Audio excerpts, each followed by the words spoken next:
Now, we all recognize there's a debt bubble, but do we recognize we're in a credit bubble? I think very few of the people punting in, the momentum stocks in the market actually understand that it is a credit bubble. And, you've got to point out to them, debt is the other side of credit. You can see the debt. It's obvious. This is the biggest debt cum credit bubble in history by miles, far bigger than 1928 to 29, roaring 20s, and what happened subsequently. This is far, far bigger. And isn't the problem with the debt bubble that the central banks simply cannot afford for deflation to exist? So we will get inflation, and as far as I see it, that ultimately ends in either hyperinflation or currency collapse or both. Yeah, I think what you're referring to is credit substitution. There is no doubt that as the credit bubble pops, then financial asset values are going to go down. You will find also the risk of holding credit rises, which basically means that interest rates or bond yields along the yield curve will rise. And under those circumstances, the central banks tasked with being the lenders of last resort will try and replace contracting private sector credit, commercial bank credit, etc., with fresh currency both in the form of notes and also reserves on its balance sheet. Yeah, you're right. And it's that will collapse the currencies because we cannot afford, if you like, to allow our economies to go into what they call recession. We used to call it a slump. We're already doing that, incidentally. If you take government deficits out of GDP, remove that from GDP, and over the last 2 or 3 years, you can see that we're already in a slump. And you go up and down the country, go into the high street, see what's going on there, go and talk to people, see what's going on with them. And things are extremely difficult. But, this doesn't show in government statistics as much as it should. So we're already got the conditions, if you like, that are creating this existential crisis, the end of the fiat currency system. And presumably it's gold that's primarily signaling there's a fire raging. Yes. I mean, the way to look at it actually is not gold is in a bull market. Gold is all currencies are in a bear market. But all currencies in a bear market. Currencies are going down. I mean, the way you've got to look at it is you're not buying gold. You're getting the hell out of credit. Because currencies are credit. And incidentally, modern economists don't actually recognize that currencies are credit. They're not well versed in the difference between money and credit. So just to make sure that I understand your thesis here, so you're saying going back to the Roman times, basically everything that isn't gold is credit when it comes to money. So then the only thing that is money is gold. Well, we've evolved to gold. The answer to that one, Paul, is that we all work on credit. We never, even under a gold standard, you wouldn't dream of paying your workmen or whatever in gold sovereigns. You would always pay with a bank transfer of some sort, a check or cash. In other words, a gold substitute, which is really what a Bank of England note is. So you would never really use gold. You always use credit. In any healthy economy, there will be a lot of credit around. But the problem becomes when there is too much credit, the debt, if you like, is unsustainable, and therefore the situation goes into collapse. If you have credit which is expanded to finance production, then basically you have an extremely healthy economy. Where it goes in to finance consumption, then you're driving up prices. And if you're not driving up prices, then what happens is that your gold reserves, the central bank's gold reserves, decline. And this was the situation that we had from about 1947, when the US Treasury's gold reserves were in the order of 22,000 tons. I mean, we're looking at something like 60% of above ground gold stocks at the time. By the time we got to 1971, it was down to just over 9,000 tons. The reason that there was a run on, if you like, on the US gold reserves is because prices were suppressed by the link between the dollar and gold. And people were taking out gold. They were exchanging those dollars back for gold because they realized that there was this tension, if you like, between the two. As long as you could exchange it for gold, then of course, what would you do? You would exchange your dollars for gold. And that's what nations were doing because, of course, you and I couldn't do it. We were banned from doing it. So it's a question of scale. I mean, we need credit, yes. It is the basis, if you like, of post-feudal economies, very much so. But it's when the situation gets extreme and credit is pushed into the wrong direction, like government printing it to finance their excessive spending. Now, let me begin by asking a simple question that most investors never pause to consider. We all recognize there is a debt bubble. It's obvious, isn't it? You only have to glance at the charts of global government debt or U.S. Treasury issuance to see that the numbers have gone exponential. But how many people recognize that this is actually a credit bubble? Very few, I think. The people punting momentum stocks on Robinhood or speculating in meme coins certainly don't. Yet the truth is, debt is simply the other side of credit. One man's asset is another man's liability. And when that liability chain gets stretched to the breaking point, it's not just debt that collapses, it's credit itself. And when credit collapses, so too does the currency, because currency is nothing more than a special form of credit. This is the biggest debt and credit bubble in recorded history by miles. Far, far larger than the 1928 to 1929 boom that preceded the Great Depression. In the Roaring '20s, there was genuine innovation. Radio, cars, electricity. Yes, valuations ran ahead of themselves, but the leverage was almost quaint compared to what we see today. Today's system is a Frankenstein of derivatives, structured debt, rehypothecated collateral, and central bank balance sheets bloated to levels that would have made Benjamin Strong or Montague Norman faint. Every pension fund, every insurance company, every money market product you own is ultimately built on layers of credit. This time is bigger, more leveraged, and more global than any bubble in human history. And here is the critical point. Central banks simply cannot afford deflation. They can jawbone about price stability or transitory inflation until they are blue in the face, but the existential threat to their system is deflation. Why? Because in a highly leveraged world, falling prices increase the real burden of debt. A household with $1 million mortgage is suddenly paying back in harder dollars. A corporation rolling over bonds faces higher real costs as revenues shrink. And sovereigns, governments, find themselves drowning as their tax revenues collapse, but their nominal obligations remain. So what will they do? They will choose inflation every time. They will substitute contracting private sector credit with new central bank money, issued as reserves or currency, whatever it takes. In other words, when the credit bubble pops, the replacement will be printed currency, and that is precisely what destroys confidence in money. That's how you get either hyperinflation or outright currency collapse. The endgame is always the same, whether you look at John Law's France in the 1720s, the Weimar Republic in the 1920s, or Zimbabwe more recently.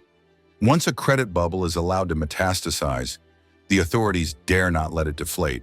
They always print. And when they print to cover the collapse of private credit, they destroy the currency. It's that simple. Now, the statisticians will try to convince you that everything is fine. They trot out GDP numbers, employment figures, wage growth, but peel back the curtain. Strip government deficits out of GDP, and what do you see? You see an economy that has been in a slump for years. Governments borrow and spend, and that spending is counted as growth. It's a shell game.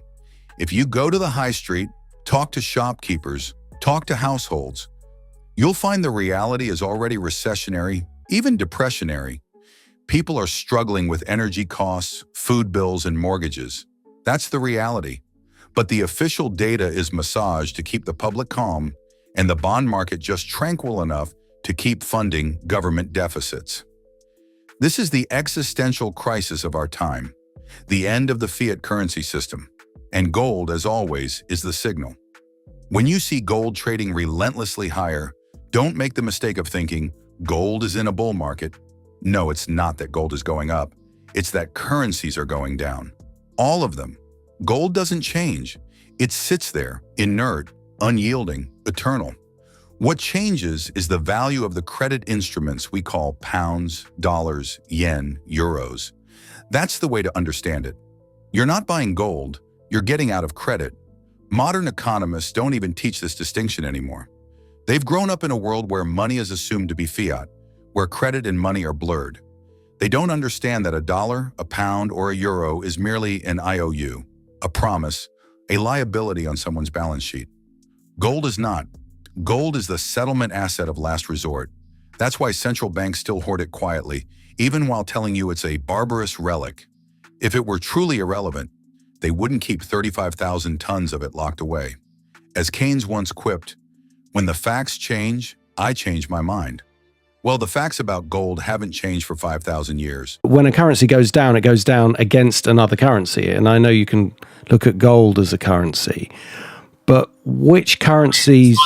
Sorry, I must correct you. Gold is money, the rest is credit. Right. Currencies are credit. Currencies are credit, right. So which credit from which countries do you think would fare I know you've mentioned Asia, but I'm thinking in terms of the dollar, the Swiss franc, the Japanese yen, which during a crisis, traditionally the dollar rallies, the Swiss franc rallies, the Japanese yen rallies. Would you be expecting this to happen again? Well, I mean, you'll get some volatility in currencies relative one to another. Of course you will. I think sterling is horribly overvalued. I can see that collapsing ahead of everything else, particularly when Rachel starts crying again. Really, I think the interesting thing is that China and Russia have gold. They've got lots of gold. I understand that in two wealth funds, Russia has a further 10,000 tons of gold, which you could deploy, if you like, on the central bank's balance sheet. So they would have about 13,000 tons. That's Russia. I reckon that by 2002, the People's Bank of China had accumulated gold in the big bear market from 1983 onwards. When it was 1983 was when legislation was passed appointing the People's Bank of China to handle the nation's gold reserves. Between then and 2002, Chinese individuals were not allowed to buy gold. So they had a clear run at it. And they tucked this away, not on their own balance sheet as reserves, but they spread it around. My information is that it's gone into things like, for example, the People's Army account and also the Youth Communist Wing's account and so on. So it was all spread around. I reckon they could have accumulated a good 20,000 tons by 2002, which they then turned around and said, okay, we're going to set up the Shanghai Gold Exchange and individuals can now own gold. And they have been accumulating gold ever since. And if you look at the withdrawals from the Shanghai Gold Exchange, they total around about 27,000 tons since 2002. So China can go onto a gold standard, I think, quite quickly. The reason she hasn't is she knows that if she goes onto a gold standard, she would destabilize the global dollar-based fiat currency system. And that's not her style. She rather watches America make all the mistakes. I mean, it's Sun Tzu or whatever. Never interrupt your enemy while he's making mistakes. Absolutely, Tim. Yeah, that's absolutely right. So that's their view. They've got Russia in tow as a very close partner, running this huge, great circus, which at the moment is 70% of the world's population. This is where the future is. This really is where the future is. And I think that there will come a point when China and Russia will put their currencies onto gold standards to protect those currencies from the collapse in our currencies. So it's probably not all that far away now. When we finished last time, I made the point that the great illusion in our age is that people think they own money, when in reality, they own credit. And the tragedy of credit is that it works beautifully until it doesn't. Credit is elastic. It expands rapidly when confidence is high. But unlike gold, it contracts just as violently when confidence falters. And that is where we are today, on the edge of contraction in the greatest credit bubble in history. The central bankers know this. They will never admit it in public, but in private, they understand that the system cannot withstand deflation. Deflation is their mortal enemy. And so every time credit contracts, they rush in with more currency, more reserves, more emergency liquidity programs. But there comes a point where the marginal effectiveness of each new currency injection declines, while the risks of inflation rise exponentially. That is the knife edge where we now balance. Consider the last decade. In the wake of the global financial crisis of 2008, the Federal Reserve's balance sheet was under $1 trillion. Today, it is over $7 trillion. In the Eurozone, the ECB has flooded the system with trillions in LTROs and QE. Japan has been monetizing its debt for 3 decades. These aren't temporary measures. They are permanent scaffolding holding up a system that should have collapsed under its own weight years ago. And when the next contraction comes, as it inevitably must, they will be forced to do more still. Print or die. The danger is obvious. If the central bank is the lender of last resort to the entire credit system, it must issue unlimited currency to prevent collapse. And unlimited currency means one thing: the destruction of confidence in that currency. That is how credit bubbles end. Not with polite, soft landings, but with currency collapse. Hyperinflation is merely the popular term for that loss of faith. Let us remember some history. In the late Roman Empire, as emperors debased the denarius, they paid soldiers with coins that contained less and less silver. Prices rose, trade shrank, and eventually Rome reverted to barter in the provinces. In Weimar Germany, faced with unpayable war reparations and a collapsing economy, the Reichsbank printed marks until they were worth less than the paper they were printed on. In Zimbabwe, we saw trillion-dollar banknotes that couldn't buy a loaf of bread.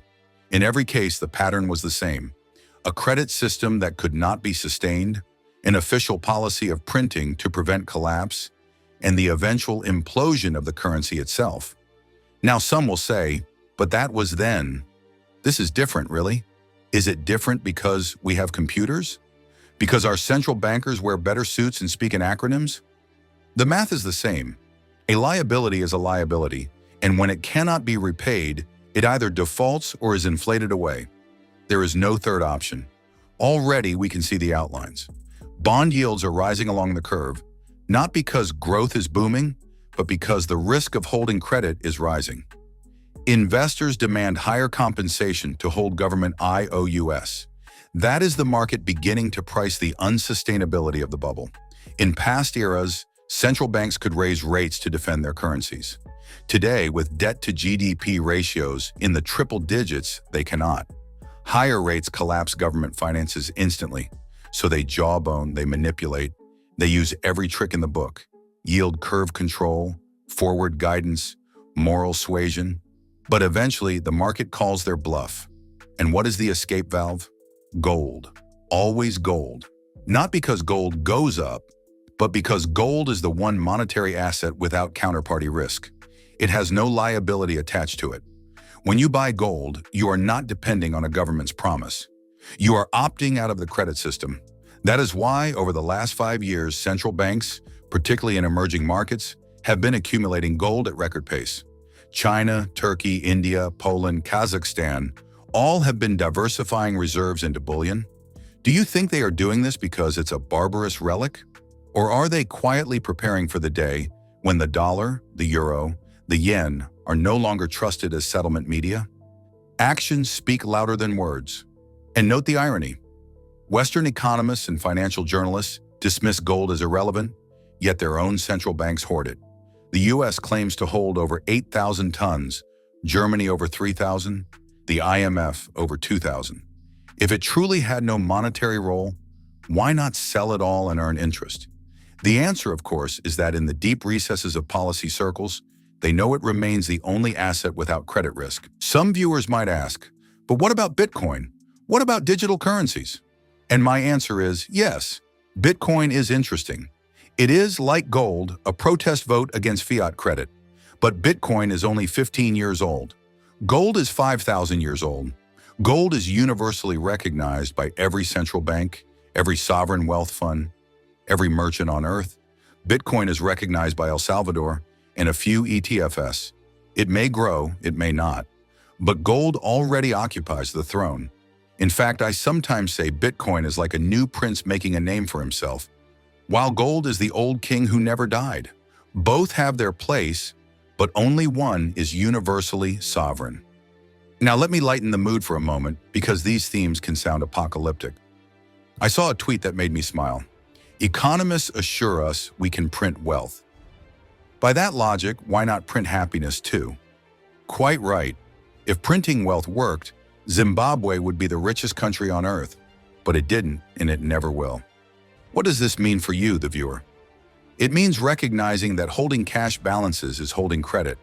Holding bonds is holding credit. Holding equities valued on the back of cheap credit is still an indirect claim on the same bubble. Diversification into real money, into gold, isn't about chasing returns. It's about ensuring you have something outside the system when the system resets. Let's go deeper into history. From 1947 to 1971, as I mentioned, U.S. gold reserves collapsed from 22,000 tons to just over 9,000. Why? Because foreigners understood the game. They knew that dollars were being printed far faster than the gold backing them. De Gaulle famously sent French warships to New York Harbor to collect bullion. Others followed. That was the original BRICS moment, the world quietly exiting the dollar long before Nixon closed the window. Today we see the same pattern. China, India, Russia, Turkey accumulating gold, bypassing the dollar in bilateral trade, forming institutions like the Shanghai Cooperation Organization. History rhymes. The dollar is still dominant, but its share of global reserves has fallen from over 70% to under 60% in just 2 decades. That trend will continue. Meanwhile, currencies are not just being debased quietly, they are being openly weaponized. When the US froze Russia's reserves in 2022, it sent a message to every sovereign. Your dollar assets are only yours if Washington approves. That shattered the illusion of neutrality. If reserves can be confiscated, they are not reserves at all. And what did central banks do in response? They bought gold. That's not ideology, that's self-preservation. Now, I often remind people that credit is not inherently evil. In a healthy economy, credit lubricates trade, it finances production, it fosters growth. But when credit is expanded merely to fund consumption, welfare, and war, it becomes toxic. That is where we are. Credit has been used not to build factories and railways, but to fund government deficits, subsidies, and speculation. That credit is unsustainable, and when it collapses, the attempt to replace it with central bank currency will be the death knell of fiat. This brings me to an uncomfortable conclusion. The era of fiat currencies, which began in 1971, is drawing to a close. It will not end tomorrow nor next week, but the signs are everywhere. Gold quietly marching higher, bonds selling off despite recessionary conditions, central banks buying bullion hand over fist, geopolitical blocs openly seeking alternatives, and ordinary people feeling poorer as their wages lag food and energy costs, even while governments insist inflation is under control. And here's the contrarian signal. The public is not yet paying attention. Just as in every great currency collapse, the masses remain oblivious until the very end. In Weimar, people still held marks right up until they didn't. In the 1970s, most Americans held dollars until inflation had already cut their purchasing power in half. Today, people still hold savings in bank deposits, in bonds, in pensions denominated in fiat. When the recognition wave comes, that moment when the herd suddenly realizes, my savings are evaporating, it will be too late. So what is to be done? For individuals, the strategy is simple. Accumulate gold. Hold it outside the banking system. Recognize it not as a speculative asset, but as money itself. For policymakers, the task is more painful. Admit that decades of credit expansion cannot be repaid in real terms. That means default, either explicit or through inflation. And politicians, being politicians, will always choose the hidden tax of inflation over the honesty of default. Stay informed about the latest developments shaping the precious metals markets with regular updates from the Finance Daily team. Not only that, but as a subscriber, you'll also receive timely silver and gold price notifications and early access to groundbreaking news unavailable to the general public. Join our free gold and silver newsletter today, link in the description.